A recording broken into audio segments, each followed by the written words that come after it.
Hello everyone and welcome to my first look at Pokemon's new release in the TCG game, Prismatic Evolutions, that is set to release on January 17th of 2025. In this video, I do plan to go through all of my thoughts about this set for its launch, including the card design, the impact that it will have on the collecting community, if that's what you want to call it, and the impact that it has on Pokemon as a whole for the business sake of it. So before we get too far into the video, I do want to say that I'm a very casual collector myself. There are plenty of other more knowledgeable YouTubers on this platform that can show you exactly what's worth investing in and what's not. But as a very casual investor, I want to give my thoughts on this for other casual investors and just kind of bounce off ideas from you guys in the community and just kind of also get your thoughts while also putting mine on display. So the first thing that we need to do is go ahead and look at the visual set list. And again, I can't vouch for Justin Basil's website, credentials. However, we are going to look at what seems to be the first look at all of these cards. Now, you will scroll through and you'll see a lot of really cool looking cards. To me, the card design never really seems to leave Pokemon cards. And if you also notice, there's a lot of other fan favorites of Pokemon that are returning this time, which Blaziken being one of my personal favorites. As you look a little bit harder here, you will not see Charizard, which honestly makes me very happy, which we'll get to very, very soon within this video.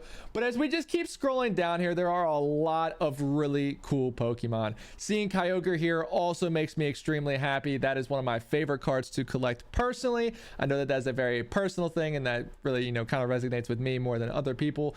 But it's very cool to finally see some different Pokemon that we can finally collect within the card game that I feel like we haven't really fully seen for a long time. Now, obviously, we have seen a lot of these Pokemon, Tyranitar being a promotion card right now on some of the tins that you guys are seeing from the Black Friday sales of regular Scarlet and Violet tins, all that stuff.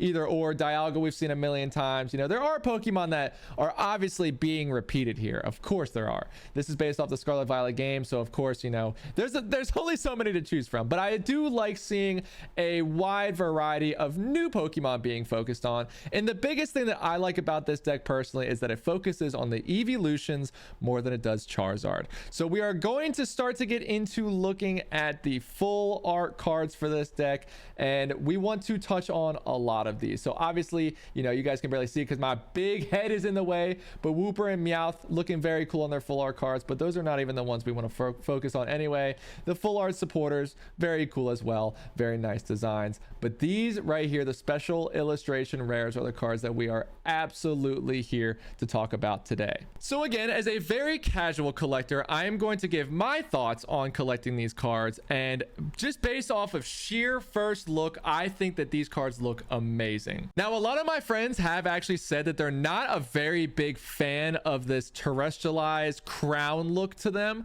But to be honest, I think this set in Surging Spark specifically actually did a really good job in including that design, although I'm not the biggest fan of the mechanic, I guess we'll call it, within Scarlet and Violet as a whole. I thought that that was a very cool idea, perhaps maybe not the best executed thing. Again, that's a topic for another time, but when you bring it to the card collecting game, I do find it very interesting. Now, as somebody who also just started playing Pokemon Pocket, I am very, very unknowledgeable on that platform, and I will be completely honest with that. But I am very surprised that if they're pushing this whole Terra idea and all of those sorts, I am surprised that we haven't seen any Pokemon who have different typings.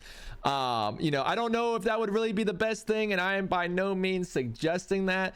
But if we are going to lean into the entire idea of Terra Pokemon, I am very surprised that we're not doing anything specifically with it for the sake of typing. Now, obviously, these cards have been out for a while, so there's not anything worth changing now of all things. But it's just something that I wanted to bring to everyone's attention, and just maybe we can have a conversation about that specifically in the comments. But obviously, I realize this isn't the best thing for the game. It's just a generalized thought. Okay, now let's bring back the thought that I was giving earlier on Charizard specifically. Now, in most decks that I have collected over time, Charizard has been probably the biggest Pokemon that has always been the chase card. Now, I was going to give a huge rant about why I thought Charizard was the most overrated Pokemon ever, and although I still love him to death, I am tired of seeing him plastered everywhere. Now, taking a very generalized thought, let's go ahead and bring it back into the world of Pokemon. I will say that it's very nice having Charizard in packs, as you always will know what the chase card is. Pikachu is very much the same with Surging Sparks, and I can't quite say I'm the biggest fan of Pikachu either in terms of, you know, how much he's plastered everywhere, but I do find it very refreshing that we are finally at least getting something that is very, very different from what we seem to always get. Now, I am sure that there will be some specific chase cards. I know Moonbreon has been a huge thing in recent years for specific Pokemon, especially the evolutions, but to me personally, I can't pick a favorite out of all of these cards. I seriously and legitimately think that they are all awesome. Now, Vaporeon is one of my favorites, Jolteon is one of my favorites, and Umbreon are all one of my favorites. Flareon's even cool in terms of just the simple game, the simple design of the actual Pokemon. But in terms of how the actual cards look, I seriously could not pick just one that I absolutely want to collect. Now, that is obviously just my perspective and my opinion, but if I were to guess what the chase cards will probably be for this set, I bet you Umbreon will have a huge upper hand in this, and perhaps even Eevee's card might have a huge upper hand in this. I'm not sure how all of these other Pokemon will kind of fare within this new entire set, as it doesn't focus on them. It focuses on the evolutions. However, I still think this is a very, very cool idea, and I personally am a huge fan of it. Now, let's go ahead and take a step back and look at some other decks or sets that have really been a huge hit within the Pokemon community, especially myself. And let's go ahead and look at Crown Zenith here. So as you guys will see, there are a lot of full art cards that are to be collected within this set, and I think that is awesome. It gives me personally a reason to collect cards, as there's more hits, there's, you know, a lot to be excited for. There's a lot of cool looking cards, and if you're in it like me, at least me halfway, and just collecting cool cards, this is absolutely the set for you. And this is currently my favorite set. But when you go ahead and add so many full art cards, it may semi decrease the value of some of the cards that you can find within this deck. Now, obviously there are some chase cards. As you can see, these 4 cards are probably the biggest chase cards within the set. I might be wrong, but if I had to give it the world's quickest glance, I would assume that those 4 are easily some of the highest to follow, right? But there are so many other cards to chase as well, and the hit rates are so easy to obtain.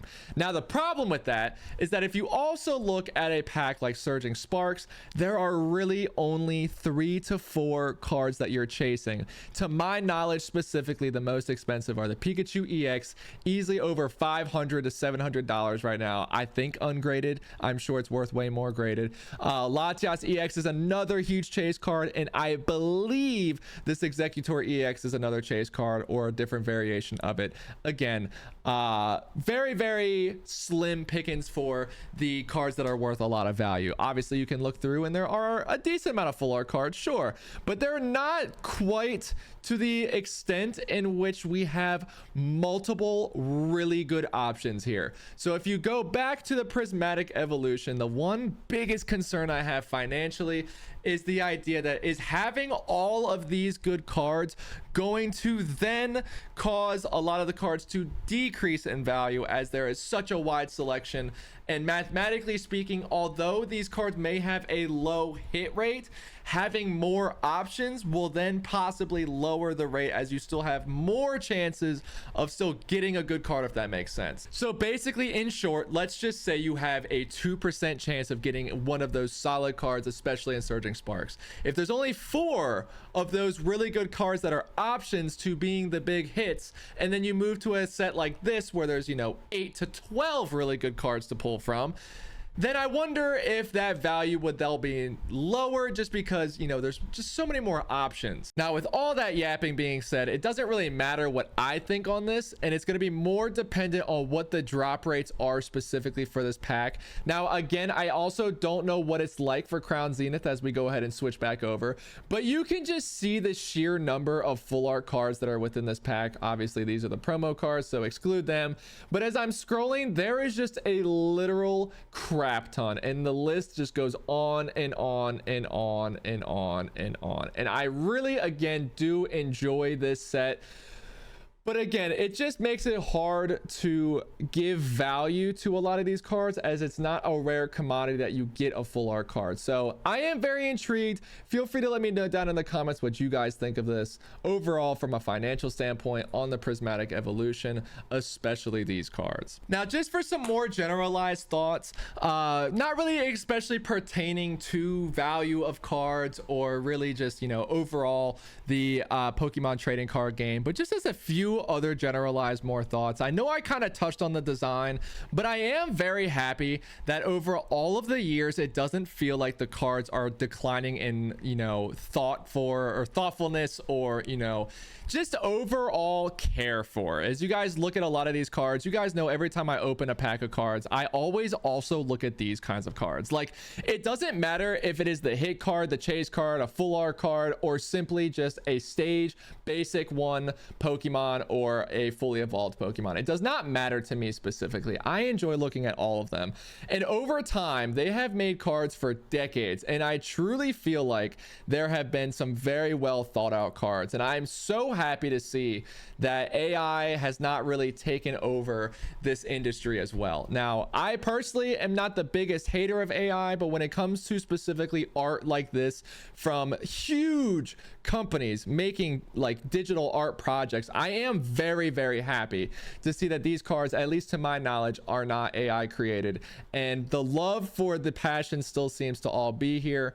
But what will concern me a little bit is how frequently they are dropping new sets and new base sets and all of the above. So this will be what I assume is the first set that is released in 2025, but I personally feel like we are getting a plethora of different sets of Pokemon cards that just don't necessarily feel needed. It's very, very nice when, you know, you can go to the store and finally start collecting something new. It gives you a new chase, it gives you a new thrill, it gives you something new to look forward to. But I truly do feel like that the entire Scarlet and Violet realm has been thoroughly overdone and thoroughly overpushed. Now, this could be coming from the perspective of someone who didn't really, you know, thoroughly enjoy the game of Scarlet and Violet. I thought it was one of the worst optimized games on the Nintendo Switch, and I really actually do hope that we get a new Pokemon game here soon. You know, honestly, going back to my personal thought, it could be overdone to put a new game out already, but at the same time,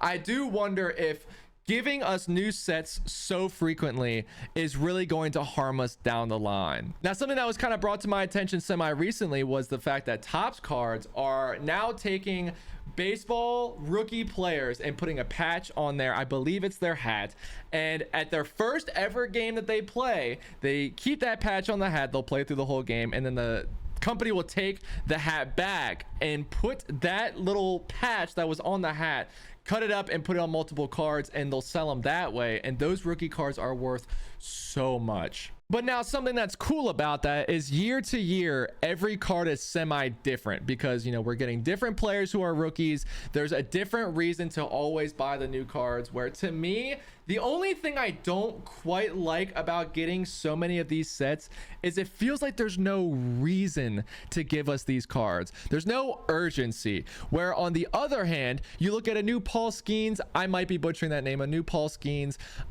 rookie card, and you look to yourself and think, this is a once in a lifetime opportunity. Now, how many times are we going to go ahead and get Charizard? You know, the evolutions are still something that have been done before. Thankfully, it's at least something slightly different than before. Pikachu being the last set that we got, that's the biggest Pokemon. The one thing that I would like to see from Pokemon right now is just, what are we going to get that might start being game changing? Now, to wrap up that thought, I do think that the Terra Orbs are something that's very cool. Again, they're not really actually using the Terra mechanic within the card collecting realm, but I do want to at least ask Pokemon the question of, will they start doing something that really makes collecting new sets actually fully worth it, minus collecting every card and getting maybe some new cards to use in the actual trading game? Now, this is by no means hating on Pokemon. I have collected cards for years. I will not stop buying them, and maybe that's the issue. It's like as if you were to look at FIFA and or EAFC and keep buying the game and keep complaining, but keep buying the game, keep playing it, and not really showing the company that you want change. That's like the biggest way to do so. And I'm not going to stop buying these cards, but it's just a generalized question to the public. Now, this is the first time that I have ever actually gone through an entire Pokemon set before the set has come out and really given my thoughts and really given some opinions. Now, I've got some pent-up thoughts that have been from other sets of Pokemon sets, but that's regardless of the point. I do want to at least say if I think I will be heavily investing, we'll call it, into these sets. And to give an answer to that, I think I absolutely will. I think that this is going to be the second most fun pack to open behind Crown Zenith that has ever come out for Scarlet and Violet, and I am so thoroughly excited. Now, I did have some negative things to say, such as what's the point of making these sets, and we've seen Evolutions before. Why would I buy them now? But at the same time, I am thoroughly excited to get something new out of this deck, and I'm just excited to at least collect something new. But now, the one last thing I do want to point out, and another reason why I do actually really want to collect these, is the fact that the card list actually doesn't feel too big. If you look at the sections of cards, look at the electric types. There are literally one full generation line and then, you know, 4 random other Pokemon within the realm of this, right? Like, there are a lot of just basic Pokemon and not quite a large selection within this set, right? So it actually feels very obtainable for this set to be the first set that I get a full mastery collection of these cards, and that is something that I'm very, very excited about with the potential for this. But enough of all my own personal yapping. I do really hope that you guys enjoyed this video. Please, please, please give me your thoughts on this pack before it comes out, and if you get any new information, please feel free to share it in this video. After saying all that, keep an eye out for January 17th. Make sure you guys go ahead and order some of these packs. I will be doing the same. This is by no means promoted, but I am very, very excited to open these packs. And yeah, I'll go ahead and see you guys on the next video. I'll say peace for now, and I will see you guys on the next video. Bye.